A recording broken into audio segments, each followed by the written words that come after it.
Radiotherapy for cancer patients is based on the principle that one size fits all. Despite the fact that we know a significant minority of patients are more sensitive and more likely to have complications due to the treatment.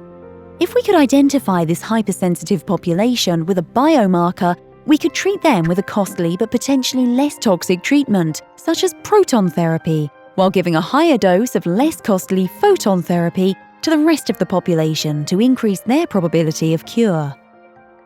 This biomarker for toxicity would be the key for personalized treatment in radiotherapy.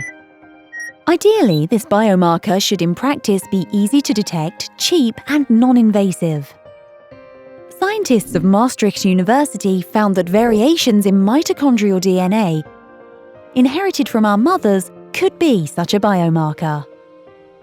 Mitochondria are the engines of our cells producing biochemical energy called ATP.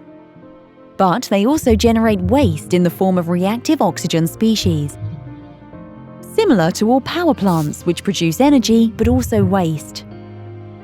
The waste produced by the mitochondria is damaging for our cells and can induce cell death by apoptosis.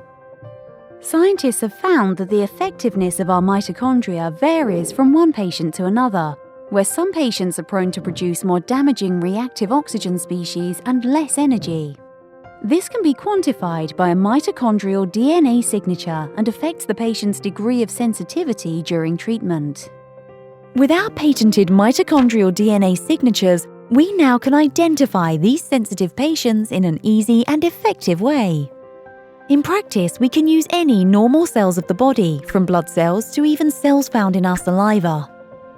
We then isolate mitochondrial DNA with a standard technique. We then sequence and analyze the sample with our proprietary CE-marked software. The crucial element is that mitochondrial DNA is small and easy to handle because there are only 37 genes, compared to the many thousands found in the nucleus.